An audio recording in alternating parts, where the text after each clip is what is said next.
लोग? I hope all you are fit and fine, सब बहुत अच्छे होंगे। तो आज आपके लिए मैं बहुत इंटरेस्टिंग सा टॉपिक लेके आई हूँ उन बच्चों के लिए जिन्होंने 10th पास करके 11th के अंदर कॉमर्स सब्जेक्ट को चूज किया है। जब आप 10th पास करके आते हैं तो आपके सामने एक बहुत बड़ा क्वेश्चन रेज्ड होता है कि हम कौन सी स्ट्रीम को चूज करें। तो स्ट्रीम हमारे पास में 3 स्ट्रीम्स अवेलेबल होती हैं, साइंस, कॉमर्स एंड आर्ट्स, जिनमें से 2 स्ट्रीम्स के बारे में आप लोग काफ़ी हद तक जानते हैं, यानी कि साइंस के बारे में आप 10th तक पढ़ते आए हैं। साइंस में क्या पढ़ना है, विज्ञान में कौन कौन से टॉपिक्स इंक्लूड किए जाते हैं, फिजिक्स, केमिस्ट्री, बायोलॉजी के बारे में आप लोगों ने 10th तक पढ़ा। आर्ट्स के अगर हम सब्जेक्ट्स की बात करें तो सोशियोलॉजी एंड ज्योग्राफी, ये सारे पेपर्स आपने पढ़ रखे हैं। बट जब वर्ड्स निकल कर आता है कॉमर्स, तो ये बहुत ही नया वर्ड्स है ऑल द स्टूडेंट्स, चाहे आप कोई भी बोर्ड से रिलेट कर रहे हो, चाहे आप सीबीएसई बोर्ड से हो या आरबीएसई बोर्ड से, आप किसी भी बोर्ड से अगर इस स्ट्रीम को चूज करते हैं तो आपके लिए बहुत सारे नए पेपर्स आपको पढ़ने को मिलते हैं। You have to be read many more newspapers जिनके बारे में आपने कभी भी नहीं पढ़ा है। तो उस टाइम पे हम लिए थोड़ी सी डिफिकल्टी हो जाती है। तो आप जब कॉमर्स स्ट्रीम को चूज करते हैं तो फर्स्ट ऑफ ऑल मैं उन सभी स्टूडेंट्स का वार्म वेलकम करती हूँ जिन्होंने 11th के अंदर कॉमर्स स्ट्रीम को चूज किया है। तो कॉमर्स स्ट्रीम को जब आप लोग चूज करते हैं तो आपको 2 कंपल्सरी पेपर्स डेफिनेटली पढ़ने पड़ते हैं। First is business studies and second is accounting, यानी कि लेखांकन और व्यावसायिक अध्ययन। तो आज मैं जिस टॉपिक के बारे में आपको बताने जा रही हूँ वो है इंट्रोडक्शन ऑफ अकाउंटिंग, यानी कि लेखांकन क्या है, हम क्यों लेखांकन को करना चाहिए, या इस पेपर में हम क्या क्या चीज़ें पढ़ेंगे, कौन कौन से टॉपिक्स हैं जो हमें बहुत अच्छे से आने चाहिए, कौन से टॉपिक्स के बारे में हमें नहीं पता है। तो बहुत सा इंटरेस्टिंग सी टॉपिक्स के बारे में आज मैं आपको बताऊंगी कि अकाउंटिंग क्या है, इस पेपर में आपको क्या क्या चीज़ें पढ़नी होंगी, हम क्यों अकाउंटिंग करते हैं, एक बिजनेस से रिलेटेड अकाउंटिंग की क्या डेफिनेशंस हैं। ऐसी बहुत सारी क्वेरीज बच्चों के माइंड में होती है जब वो अकाउंटिंग के पेपर को अडॉप्ट करते हैं, because since a newspaper is a new word accounting, accounts. तो अकाउंट्स हैं क्या, what do you mean by account, how we prepare the accounts, it's a difficult question. तो आज की जो क्लास है उस क्लास में मैं आपको बहुत बेसिक कंसेप्ट समझाऊंगी, सिर्फ एक डेफिनेशंस के बारे में हम बात करेंगे कि अकाउंटिंग की टर्मिनोलॉजी क्या है, अकाउंटिंग की डेफिनेशंस क्या है, हम किस लिए अकाउंट को अडॉप्ट करेंगे। आज के वीडियो से लेके जितनी भी क्लासेस हम यहाँ पर अटेम्प्ट करेंगे उन सभी क्लासेस में हम आपको अकाउंटिंग की नए नए टर्मिनोलॉजीज के बारे में बताएंगे। बिकॉज जब तक हमें ABCD नहीं आएगी तब तक हम अल्फाबेट या सेंटेंस नहीं बना सकते। तो जब तक आप अल्फाबेट्स यानी कि ABCD को नहीं समझ लेते आप सेंटेंस को प्रिपेयर नहीं कर सकते। तो एज इट इज अकाउंटिंग आप लोगों के लिए क्या है, एक न्यू पेपर है उन बच्चों के लिए जिन्होंने 11th में कॉमर्स पेपर को चूज किया है। आप इसके साथ में बहुत सारे पेपर्स ऑप्शनली चूज करते हैं, बट जब भी कभी आप कॉमर्स को अडॉप्ट करेंगे आपको 2 compulsory paper accounting and business studies पढ़ना होगा। तो अकाउंटिंग पेपर को समझना आपके लिए बहुत जरूरी है। तो चलिए आज मैं आपको अकाउंटिंग से रिलेटेड कुछ कंसेप्ट क्लियर करती हूँ। सबसे पहले तो जो हम डिस्कशन करने वाले हैं, जो आज की टुडे क्लास का जो डिस्कशन का टॉपिक है वो ये है कि अकाउंटिंग क्या है, what do you mean by accounting, what is the definition of accounting, यानी लेखांकन क्या है, लेखांकन की परिभाषा क्या होती है। तो चलिए क्लास को स्टार्ट करते हैं। जो टर्मिनोलॉजी हमारे पास में है, जो आज के सब्जेक्ट है, डिस्कशन का टॉपिक है, इट्स कॉल्ड अकाउंटिंग। अकाउंटिंग को हम हिंदी में कहते हैं लेखांकन।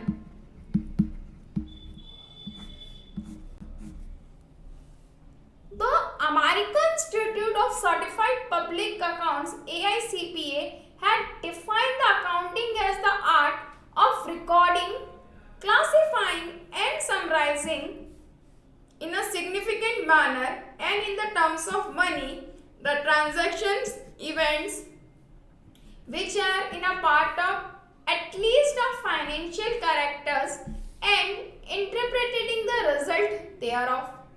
जो American institute of certified public accountancy है उसने अकाउंटिंग को डिफाइन करते हुए ये कहा कि accounting is the art of recording, classifying and summarizing in a significant manner in the terms of money transactions and events which are part of at least of financial character and interpreting the result thereof।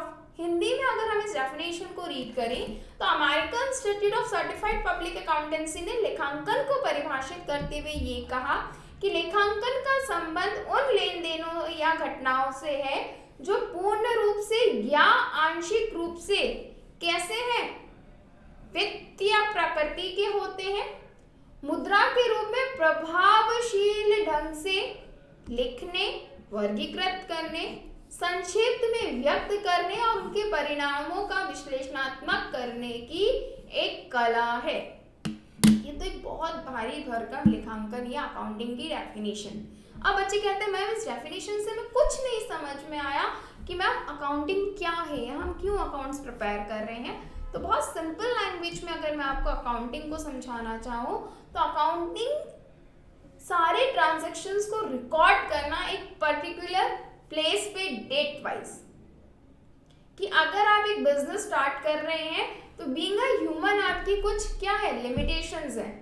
आप एक दिन के transactions learn करके रख सकते हो कि ma'am मैंने 1000 रुपीज़ का गुड्स परचेज किया, 5000 रुपीज़ का मैंने रेंट का पेमेंट किया, मैंने 3000 रुपीज़ के गुड्स सोल्ड कर दिए। आप एक दिन के ट्रांजैक्शंस तो फिर भी लर्न करके रख सकते हैं, बट जब आप एक बिजनेस को रेगुलर बेसिस पे रन कर रहे हैं, रोज उस बिजनेस को चला रहे हैं, तो क्या आपको पूरे साल के सारे ट्रांजैक्शंस लर्न होंगे?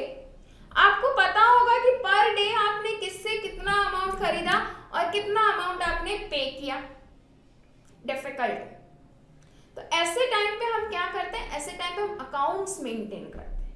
अकाउंट्स में हम क्या कर रहे हैं, अकाउंट्स में हम हमारे बिजनेस से रिलेटेड जितने भी ट्रांजैक्शंस हम कर रहे हैं, चाहे हम गुड्स को परचेज कर रहे हैं अपने बिजनेस के लिए, चाहे हम गुड्स को सोल्ड कर रहे हैं, चाहे हम किसी हमारे एम्प्लॉय को सैलरी का पेमेंट कर रहे हैं। सिंस बिजनेस करोगे तो एम्प्लॉयज हायर करोगे, सर्वेंट्स रखोगे तो उनको सैलरी का भी पेमेंट करोगे। दैन आपके जो बिजनेस से रिलेटेड अदर एक्सपेंडिचर है, आपने किसी को रेंट का पेमेंट किया, इलेक्ट्रिसिटी का पेमेंट किया, तो इन सब का जितना भी पेमेंट किया उसको आप एक डायरी में लिख रहे हो और उसको क्या कर रहे हो, रिकॉर्ड कर रहे हो। जब भी आपको चेक करना हो तो आप उस डायरी को ओपन करके देख सकते हो कि हाँ मेरे अकाउंट्स में इतने मैंने एक्सपेंडिचर्स किए हैं और इतना अमाउंट मुझे रिसीव्ड हुआ है। वो कहलाता है अकाउंटिंग करना। अब इस डेफिनेशन को आप वापस पढ़ो। अकाउंटिंग क्या है? Accounting is the art of recording, classifying and summarising in a significant manner in the terms of money, transactions and event which are the part at least the financial concern, कि हम वित्तीय लेखांकन यानी कि business से related वो transactions जो किसकी टर्म्स में हो, in the terms of money. ये हमेशा याद रखना, जब भी कभी आपसे अकाउंटिंग की डेफिनेशन पूछी जाती है तो हम सिर्फ उन्हीं ट्रांजैक्शंस का अकाउंट कर सकते हैं जिन्हें हम मॉनेटरी वाइज वैल्यूड कर सकते हैं। अगर आप किसी का मॉनेटरी वाइज वैल्यूएशन नहीं कर सकते हो, यानी आप कहते हो मैंने बिजनेस के लिए कोई पॉलिसी बनाई है कि सारे लोग टाइम से आएंगे, मैंने ये पॉलिसी बनाई कि कंपनी मैक्सिमम प्रॉफिट अर्न करेगी, सो व्हाट, उसका क्या काउंट करोगे? नहीं कर सकते। उसको मनी में मेजर कर सकते हो क्या? नहीं कर सकते हो। तो अकाउंटिंग हमेशा उन्हीं ट्रांजैक्शंस की होती है जिनको हम मनी में या मुद्रा में मूल्यांकित कर सकते हैं। तो लेखांकन कुछ भी नहीं है। लेखांकन का मतलब ये है व्यवसाय से संबंधित एक बिजनेस से रिलेटेड जितने भी ट्रांजैक्शंस हैं उनको प्रॉपरली रिकॉर्ड करना। और कौन से ट्रांजैक्शंस को रिकॉर्ड करना? In the terms of money, जिनको हम मुद्रा में मूल्यांकित कर सकते हैं। तो देखिए बहुत सिंपल सी डेफिनेशन है। लेखांकन उन लेन देनों और घटनाओं का पूर्ण या आंशिक रूप से जो कि कैसे हैं, वित्तीय प्रकृति के हैं, जिनको हम मुद्रा में प्रभावशील ढंग से लिख सकते हैं, वर्गीकृत कर सकते हैं, उनको व्यक्त कर सकते हैं, उसको विश्लेषण करने की एक कला या प्रोसेस है। तो accounting is the art of recording, classifying and summarising in a significant manner the terms of money, transaction and events which are the part of at least a financial character. यानी नॉन फाइनेंशियल कैरेक्टर्स की आप कभी भी accounting नहीं कर सकते हैं। Then एक और डेफिनेशन, और थोड़ी सी सिंपल सी डेफिनेशन हम अकाउंटिंग को डिफाइन कर सकते हैं as the process of identifying, measuring, recording, communicating the required information relating to the economic events and an organization to the interested user of such information।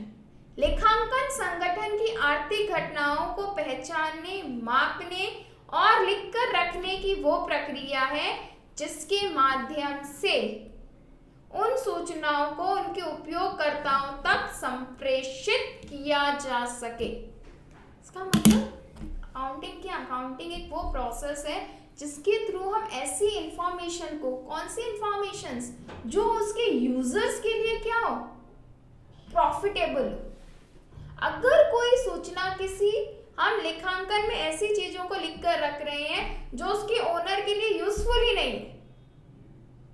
एक ओनर क्या जानना चाहता है, एक बिजनेस का जो ओनर है वो अगर अपनी अकाउंटिंग की बुक ओपन करेगा तो वो क्या जानना चाहेगा, उसको बिजनेस से रिलेटेड प्रॉफिट या लॉस, उसकी फाइनेंशियल कंडीशंस कैसी है, या वो ये जानना चाहता है कि भाई उसने घर में कितना खर्चा किया। घर में खर्चा करने का उसको बिजनेस के ओनर को कोई रिलेशन नहीं है। तो ऐसी इंफॉर्मेशंस को आइडेंटिफाई करना, ऐसी इंफॉर्मेशंस को कलेक्ट करके रखना, उन इंफॉर्मेशन को किस तक कम्युनिकेट करना, उसके यूजर्स तक। यूजर्स बहुत लोग होते हैं एक बिजनेस से related, not only the owner. एक बिजनेस से रिलेटेड अगर आप यूजर्स की बात करते हैं तो बहुत सारे यूजर्स हैं, ओनर, क्रेडिटर्स, डेटर्स, यानी लेनदार, देनदार, गवर्नमेंट, जिन सबका उस बिजनेस में क्या है, इंटरेस्ट है, इन्वेस्टर्स, जिन्होंने उस बिजनेस में अमाउंट इन्वेस्ट किया है। तो उन लोगों को ऐसी इंफॉर्मेशन प्रोवाइड करना जो उनके लिए बिजनेस से रिलेटेड डिसीजन लेने के लिए इम्पॉर्टेंट हो, तो उसको कहा जाता है लेखांकन या अकाउंटिंग। तो अकाउंटिंग की टर्मिनोलॉजी से आपको क्या पता चल रहा है, अकाउंटिंग की डेफिनेशन से आप क्या अंडरस्टैंड कर रहे हैं। तो accounting is a process of identifying, measuring and recording the transactions which required informations related to an economic event of an organization to the interested user of the information। जो उससे related person को, जिसको उस information की requirement है, उनको वो financial information right time पे प्रोवाइड करना ताकि वो एक राइट डिसीजंस ले सके। तो होल एंड सोल हम अकाउंटिंग में क्या करते हैं, होल एंड सोल हम अकाउंटिंग में बिजनेस से रिलेटेड वो सारे ट्रांजैक्शंस जिनको हम इन मॉनेटरी टर्म्स यानी कि मुद्रा में मूल्यांकित कर सकते हैं, मनी में मेजर कर सकते हैं, उनको एक जगह पर डेट वाइज, सीक्वेंस वाइज लिखते हैं ताकि हमें एक टाइम के बाद बिजनेस से रिलेटेड प्रॉफिट या लॉस का पता लग सके कि एग्जैक्टली हमें बिजनेस से प्रॉफिट हो रहा है या लॉस। देन जब हम अकाउंटिंग की डेफिनेशन को समझ लेते हैं तो उससे हमारे पास इसकी कुछ कैरेक्टरिस्टिक्स निकल कर आती हैं, बहुत यूनिक कैरेक्टरिस्टिक्स होती हैं किसकी, अकाउंटिंग की। The qualitative characteristics of accounting informations, first reliability यानी विश्वसनीयता, रिलेवेंस प्रासंगिकता, अंडरस्टैंडेबिलिटी यानी कि बोधगम्यता, कंपैरेटिबिलिटी यानी कि तुलनीयता। अब फर्स्ट जो इसकी कैरेक्टरिस्टिक्स है वो क्या है, रियलेबिलिटी यानी कि विश्वसनीयता। अकाउंटिंग हम ऐसी इंफॉर्मेशंस की कर रहे हैं, why we prepare accounts, because we want to know the profit and loss of the business of a particular period and we know the financial condition of the business. हम account इसीलिए prepare करते हैं ताकि हमें एक certain time के बाद में बिजनेस से रिलेटेड प्रॉफिट या लॉस यानी लाभ या हानि का पता चले, और हम ये देखना चाहते हैं कि हमारे बिजनेस की फाइनेंशियल कंडीशन कैसी है। तो ये चीजें हम कब प्रिपेयर कर सकते हैं, ये डिसीजन हम कब ले सकते हैं, जब हमारे अकाउंट्स हमें ट्रस्टेबल इंफॉर्मेशन प्रोवाइड करें, जब हम हमारे अकाउंट्स पर 100% ट्रस्ट करें कि जो अकाउंट्स कह रहे हैं वो इंफॉर्मेशन 100% करेक्ट है। तो इसकी जो फर्स्ट कैरेक्टरिस्टिक्स है reliability, the reliability means the user must able to depend on the information. The reliability of accounting information is determined by the degree of correspondence between the information conveys about the transactions and the event have occurred, measured and disciplined. रियलिबिलिटी का मतलब क्या है कि जिस person को आपने वो information provide की है वो उस पर डिपेंड है, वो उसके अदर देन कोई डिसीजन नहीं ले सकता। एग्जाम्पल, आप लोगों ने अभी 10th क्लियर किया और एक डिसीजन लिया चूज योर स्ट्रीम, वो किस बेसिस पे लिया? आपका जो इंटरेस्ट है, आप जो सब्जेक्ट चूज करना चाहते हो, प्लस आपके मार्क्स। अगर आप ये कहते हो मुझे 11th में साइंस अडॉप्ट करना है, तो आपका स्कूल आपको वो डिसीजन को कब अप्रूव करता है? जब वो आपके मार्क्स उसके अकॉर्डिंग देख लेता है, और उस मार्क्स को देखने के लिए उसके पास रियलिबिलिटी क्या है? आपकी मार्कशीट।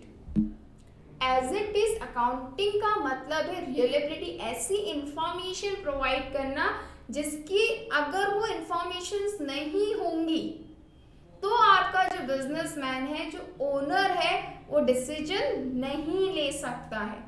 तो विश्वसनीयता का अर्थ भी यही है कि उपयोगकर्ता को सूचना पर निर्भर रह सके।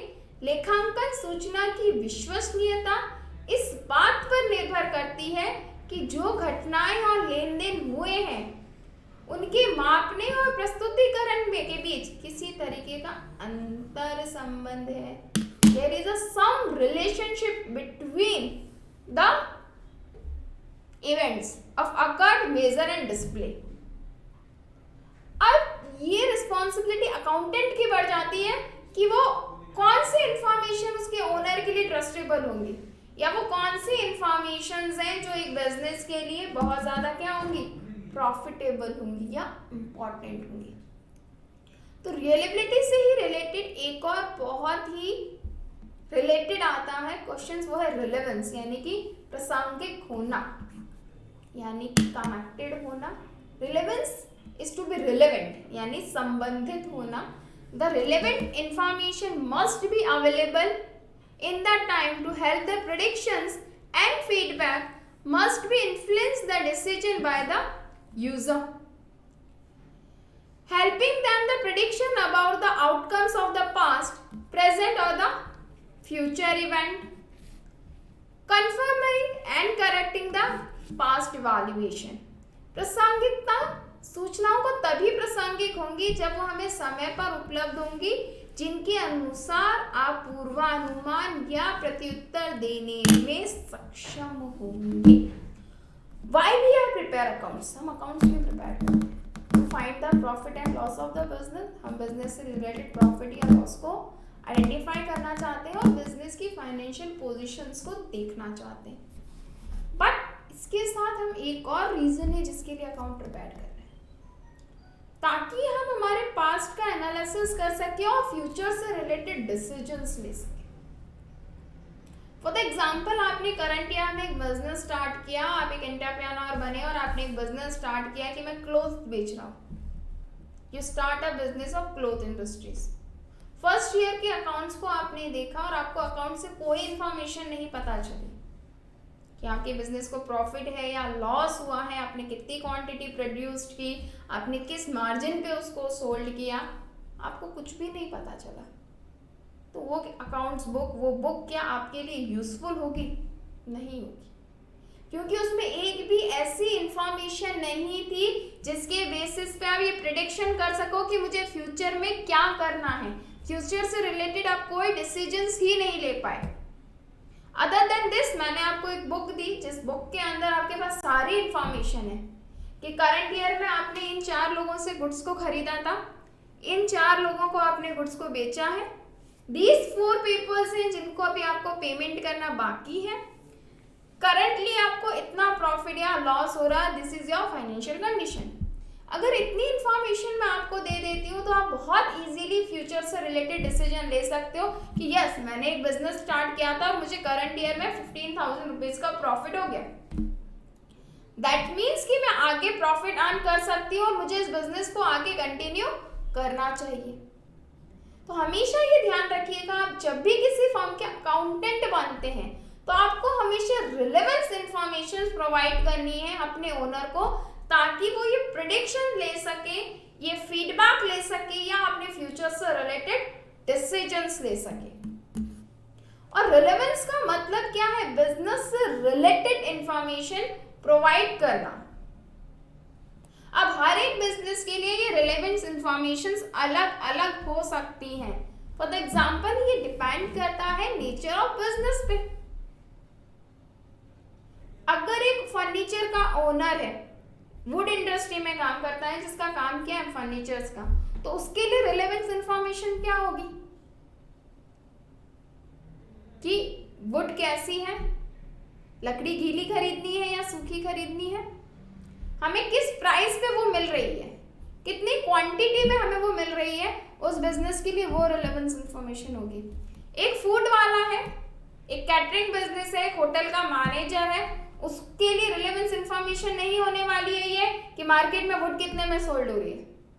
अगर उसका अकाउंटेंट जाके ये कहेगा कि सर वुड इतने में सोल्ड हो रही है, इट डजंट मैटर। फूड वाले को वुड से क्या कनेक्शन? जो होटल में काम कर रहा है उसको क्या मतलब लकड़ी सस्ती बिके या महंगी बिके? तो किस बिजनेस के लिए कौन सी इंफॉर्मेशन रिलेवेंट होगी, ये डिपेंड करता है नेचर ऑफ बिजनेस पे। तो जब भी कभी आप अकाउंटेंट बनेंगे, आपको ये याद रखना है कि मैं किस कंपनी में काम कर रहा हूँ और उससे रिलेटेड कौन सी इंफॉर्मेशन मेरे लिए रिलेवेंस हो सकती है। अंडरस्टैंडेबिलिटी यानी कि बोधगम्यता। नेक्स्ट पॉइंट क्या है? Understandability means the decision maker must interpret accounting information in the same sense as the prepared and conveys to them. Understandability का मतलब एक अकाउंटेंट और द यूजर ऑफ अकाउंटेंट, उन दोनों के बीच में क्या हो? सेम थिंकिंग हो, दोनों सेम पॉइंट ऑफ व्यू से उस चीज को स्टार्ट कर रहे हो। बोधगम्यता से आशय यही है कि जो लोग निर्णय लेते हैं उन्हें लेखांकन सूचना को उसी संदर्भ में समझना चाहिए जिस संदर्भ में उनको तैयार किया गया था या प्रस्तुत किया गया था। फॉर द एग्जाम्पल, अगर एक अकाउंटेंट इस पॉइंट ऑफ व्यू से चल रहा है कि अगर एक हॉस्पिटल सेक्टर है तो उसके लिए रिलेवेंट इंफॉर्मेशन ये होगी कि हमने कितनी मेडिसिन परचेज की, कितने सारे इक्विपमेंट्स हमने परचेज किए, हमारे पास कितने कस्टमर्स आए, हमने कितने कस्टमर्स को ऑपरेट किया। तो सेम चीज ओनर की भी वही थिंकिंग होनी चाहिए और ओनर भी उन अकाउंट्स को उसी नजरिए से, उसी पॉइंट ऑफ व्यू से देखे। तो ये बेसिक कैरेक्टरिस्टिक्स थी किसकी? अकाउंटिंग की। देन जब हम इनकी कैरेक्टरिस्टिक्स को समझ लेते हैं, we identify the characteristics of accounts, then एक और बहुत ही इंपॉर्टेंट सा क्वेश्चन हमारे सामने निकल करके आता है, वो है इम्पोर्टेंस। पर इम्पोर्टेंस से पहले इसकी एक और कैरेक्टरिस्टिक्स को आपको समझना होगा, वो है कंपैरेटिबिलिटी। अभी हमने रिलेवेंस समझ लिया, रिलेवेंस को समझने के बाद में हमने रिलेबल समझा, देन अंडरस्टैंडेबिलिटी। बट जब हमने इन तीनों चीज़ों को बहुत अच्छे से एनालिसिस किया, देन एक और पॉइंट हमारे सामने मस्ट भी निकल करके आता है, वो कंपैरेटिबिलिटी यानी कि तुलनात्मकता। Is not sufficient that the financial information is relevant and reliable. सिर्फ इतना ही जरूरी नहीं है कि जो हमारे इंफॉर्मेशन जो हमारे पास में अवेलेबल है वो रिलेवेंट एंड रियलेबल है। At a particular time in a particular circumstances or a particular reporting entity but it's equally important that the user of the journal purpose of the financial reports are able to compare various aspects of entity over a different time of period and other than entities. तुलनात्मकता का मतलब क्या है? इसका एक साधारण सा उद्देश्य है वस्तु जो प्रस्तुत व्यवसाय है उसके वित्तीय लेखों को अन्य व्यावसायिक इकाइयों से तुलना करना। क्या हम सिर्फ ये देखना चाहते हैं कि हमें इस पर्टिकुलर बिजनेस से कितना प्रॉफिट या लॉस हुआ पर्टिकुलर एक ही ईयर में? अगर मैं ये जानना चाहती हूँ, आई वांट टू नो कि मैंने लास्ट 2 इयर्स में कंपैरेटिवली कितना प्रॉफिट अर्न किया। फॉर एग्जांपल मैं 3 इयर्स से बिजनेस कर रही हूँ, 2015 में, 2016 में एंड 2017 में। तो अगर मेरे अकाउंट्स मुझे सिर्फ ये प्रोवाइड करें कि मैंने 15 में प्रॉफिट किया, 16 में इतना किया, 17 में किया, पर मैं क्या उनका कंपैरिजन नहीं करना चाहूँगी कि मुझे 15 के अंदर 12,000 का प्रॉफिट हुआ था, 16 में मुझे 18,000 का प्रॉफिट हुआ और 17,000 में मुझे 6,000 की लॉस हो गई। Why? तो अकाउंट्स हमेशा ऐसे प्रिपेयर किए जाते हैं, ऐसे प्रिपेयर किए जाने चाहिए ताकि उनमें कंपैरेटिबिलिटी हो, हम उनकी तुलना कर सकें कि हमारे पिछले सालों की तुलना में आज यानी कि करंट ईयर में हम प्रॉफिट अर्न कर रहे हैं या लॉस कर रहे हैं, क्या हमारा प्रॉफिट इंक्रीज हो रहा है या डिक्रीज हो रहा है, हमें लॉस तो नहीं हो रही है। अगर लॉस हो रही है तो उसका क्या रीजन है? Same as it is not only our years, हम हमारे कॉम्पिटिटर के साथ भी क्या करना चाहते हैं? कंपैरिजन, कि अगर मैं और मेरा फ्रेंड दोनों सेम टाइम का बिजनेस कर रहे हैं तो उससे मुझसे कितना ज्यादा प्रॉफिट हो रहा है तो उसके क्या रीजंस हो सकते हैं, वो बाद में हम इंटरप्रिटेट कर सकते हैं।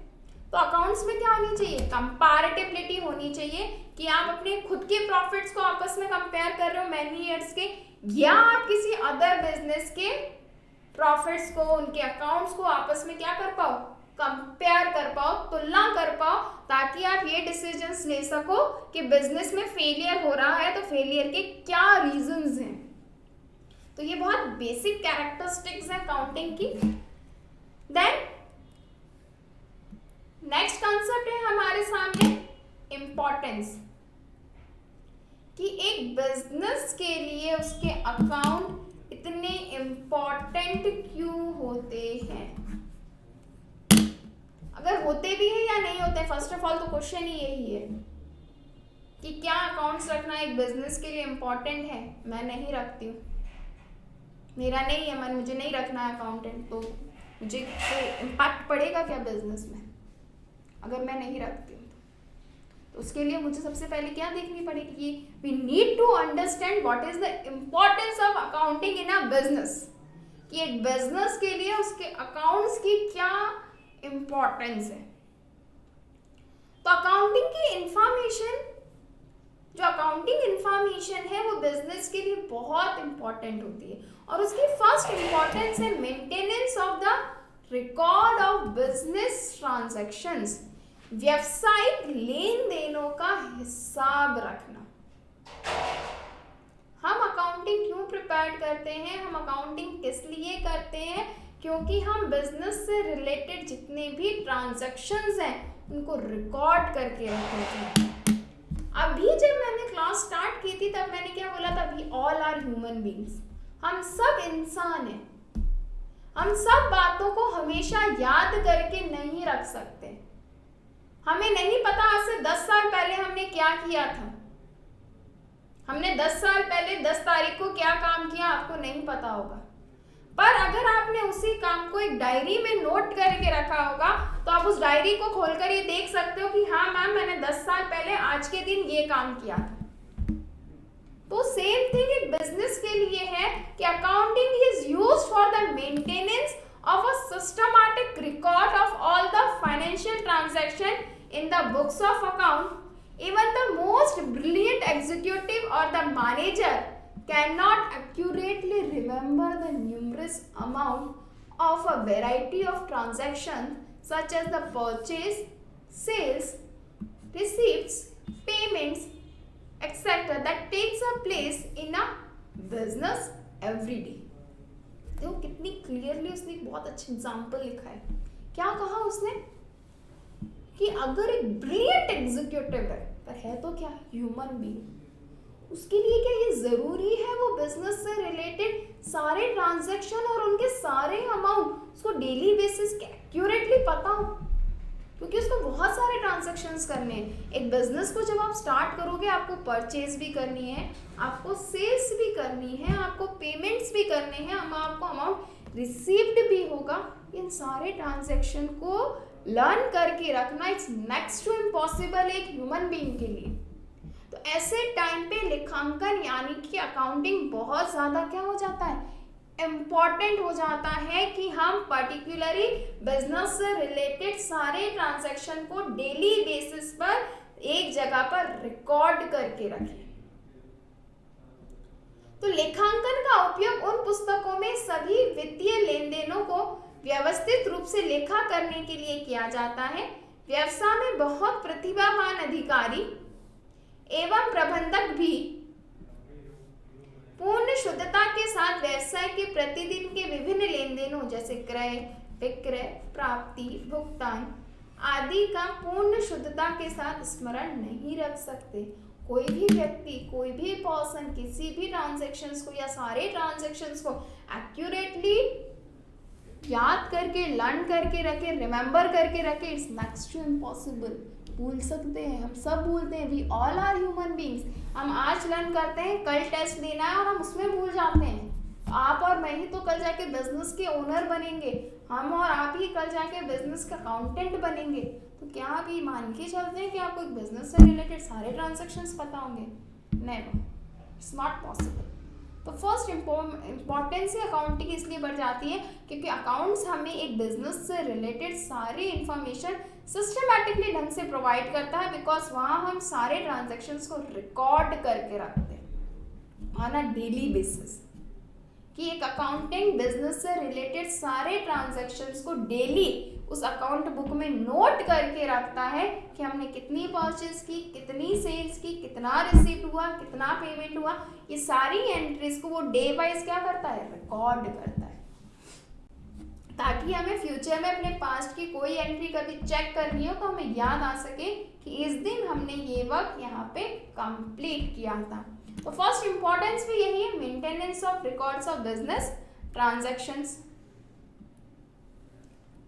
तो देखो फर्स्ट ऑब्जेक्टिव्स आपने पढ़ा, तो और भी ऑब्जेक्टिव्स हैं जो इसकी क्या है, इंपॉर्टेंस भी है। The maintenance of business transactions, calculations of profit and loss, depictions of the financial positions, providing accounting information to its user. Maintenance of records and business transaction अभी मैंने आपको एक्सप्लेन किया कि किस तरीके से एक बिजनेस के लिए अकाउंट्स को मेंटेन करके रखना कितना मतलब इम्पॉर्टेंट हो जाता है कि हम बिजनेस से रिलेटेड सारे ट्रांजैक्शंस को एक पर्टिकुलर प्लेस पर क्या कर रहे हैं, रिकॉर्ड करके रखते हैं। Calculation of profit and loss, financial positions को जानना और इंफॉर्मेशन प्रोवाइड करना। तो अब देखिए सेकंड जिसका ऑब्जेक्टिव या इंपॉर्टेंस है वो calculation of profit and loss, लाभ या हानि की गणना करना। जब भी कभी आपका बिजनेस स्टार्ट होता है, whenever you start your business, एक सर्टेन पीरियड के बाद आपके माइंड में एक क्वेश्चन जरूर आएगा। आप ये चेक करना चाहते हो, you find whether your business is giving a profit और सफरिंग फ्रॉम लॉस। आपके बिजनेस से आपको प्रॉफिट हो रहा है या loss. The owner of the business can be having an idea about the net result of their business operation critically, whether the business has earned a profit and incurred a losses. जब तक आप ये नहीं जान लेते कि आपके business से आपको प्रॉफिट हो रहा है या लॉस, आप ये डिसीजन नहीं लोगे कि आपको बिजनेस को आगे कंटिन्यू करना है या नहीं। अगर आपको लगता है इफ यू सी इनसे your business is suffering from the losses, आपके बिजनेस को कंटिन्यू लॉसेस हो रही हैं, तो ऐसे टाइम पे हम बिजनेस को शट डाउन कर देंगे। लॉसेस का मतलब आपने किसी गुड्स को 100 रुपीज में खरीदा या बनाया और वो मार्केट में 50 रुपीज में ही सोल्ड हो रहा है। परचेज कितने पे किया था? 100 में। सेल कितने पे कर रहे हो? 50 में। यानी कि नेट लॉस कितने की हो रही है? 50 रुपीज की, आपको 50 रुपए मार्केट से कम मिल रहे हैं। It's called loss. तो जब आप हर बार लॉसेस को फेस करोगे, यानी आप चीजें खरीद तो महंगे में रहे हो, बिक आपकी सस्ती रही है, उतना भी अमाउंट रिकवर नहीं कर पा रहे हो जितने में आपने परचेज किया था, तो ऐसे में आप किसी बिजनेस को कंटिन्यू करोगे क्या? नहीं करोगे। अदर देन दिस, अगर आपको ये लगता है आपने कोई चीज 100 रुपीज में परचेज की थी एंड आप उसको 200 में सोल्ड कर रहे हो, तो आपको कितना एक्स्ट्रा अमाउंट मिलेगा? 100 रुपीज का। परचेज किया 100 में, सोल्ड किया 100 रुपये में, कोई चीज लाई 200 में बेच दी, एक्स्ट्रा कितने मिले? 100 रुपये। अगर आप एवरी टाइम ऐसे ही सोल्ड करोगे तो आप और इनकरेज होगे, यार मुझे तो और अमाउंट और गुड्स ला के मार्केट में क्या करना चाहिए? बेचना चाहिए। तो अकाउंटिंग करने का एक ऑब्जेक्टिव ही क्या है? हर एक ओनर बिजनेस का ये फाइंड करना चाहता है कि वेदर हमें बिजनेस से प्रॉफिट हो रहा है या लॉस। व्यवसाय के स्वामी निश्चित अवधि की व्यवसायिक क्रियाकलापों के शुद्ध परिणामों को जानने के क्या होते हैं? इच्छुक होते हैं। अर्थात व्यवसाय ने लाभ कमाया है या उसे हानि हुई है। ये लेखांकन का दूसरा मुख्य उद्देश्य या इम्पोर्टेंस है कि हम अकाउंटिंग क्यों प्रिपेयर कर रहे हैं? Because we find the profit and loss of the business. कभी भी कोई आपसे पूछे why you are preparing the accounts, आप क्यों अकाउंट्स प्रिपेयर कर रहे हो? To find the profit and loss of the business, क्योंकि हम ये जानना चाहते हैं सर्टेन पीरियड के बाद में हमारे बिजनेस से हमें प्रॉफिट हो रहा है या loss. Next, deficiencies of the financial position, वित्तीय स्थिति का पता लगाना। एक बिजनेस का ऑब्जेक्टिव सिर्फ ये जानना नहीं होता है कि उसने प्रॉफिट अर्न किया है या लॉस, एज वेल एज वो एक चीज और सर्टेन करना चाहता है, what is the financial business position, कि राइट नाउ हमारी फाइनेंशियल पोजीशन क्या है मार्केट में, हम मार्केट में कहाँ स्टैंड कर रहे हैं, क्या हमारे कॉम्पिटिटर्स हमसे आगे निकल चुके हैं या हमने हमारे कॉम्पिटिटर्स को पीछे छोड़ दिया है। तो इसको फाइंड आउट करने के लिए भी हम क्या प्रिपेयर करते हैं? अकाउंट्स। और इस ऑब्जेक्टिव को फुलफिल करने के लिए कंपनी प्रिपेयर करती है बैलेंस शीट।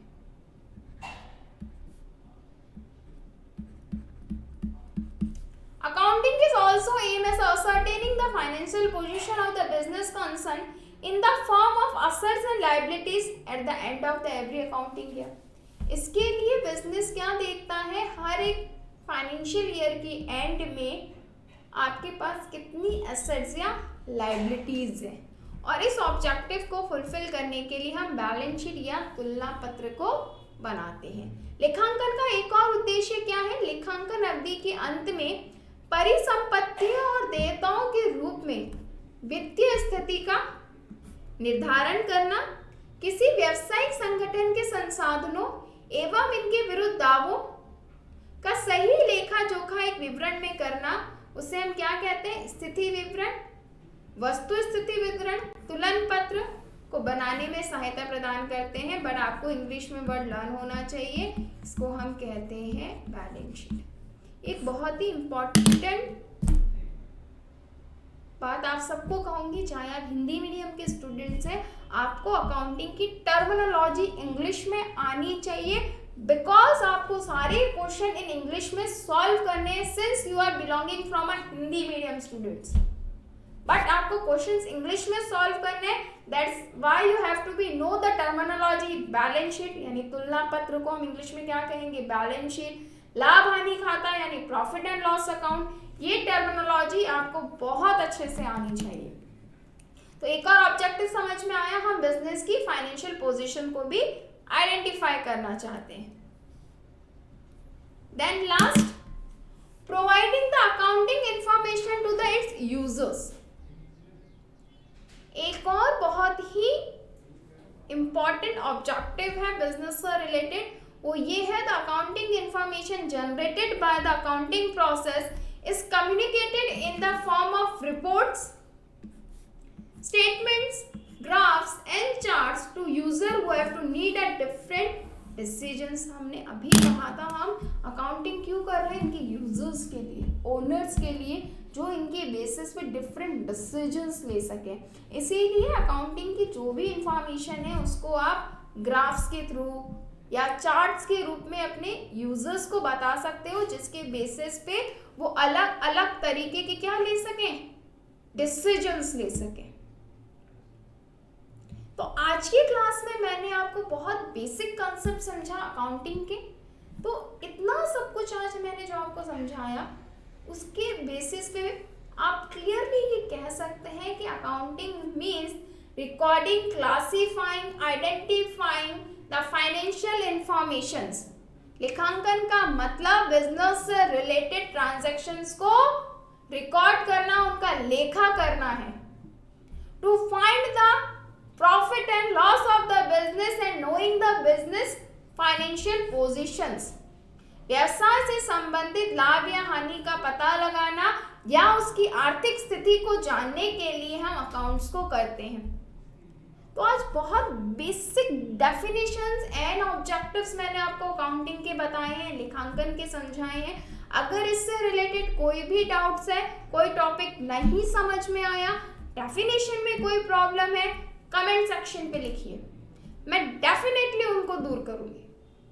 बहुत ही नया सब्जेक्ट है, बहुत ही इंटरेस्टिंग सब्जेक्ट है आप लोगों के लिए अकाउंटिंग। तो इसकी डेफिनेशन को बहुत अच्छे से समझिए, इसके ऑब्जेक्टिव्स को समझिए, ताकि हम आगे इसके न्यूमेरिकल क्वेश्चंस को सॉल्व कर सकें। मैं आपसे नेक्स्ट वीडियो में मिलूंगी और एक इंटरेस्टिंग से टॉपिक के साथ में, जहां हम इसकी टर्मिनोलॉजी यानी शब्दावली को समझेंगे। तब तक के लिए आप इसी तरीके से मेरे साथ बने रहिए। मैं आपसे मिलूंगी नेक्स्ट क्लास में एक और इंटरेस्टिंग से टॉपिक के साथ में। वीडियो पसंद आया तो लाइक कीजिए, कोई प्रॉब्लम हो तो कमेंट्स कीजिए। Thank you so much and best of luck.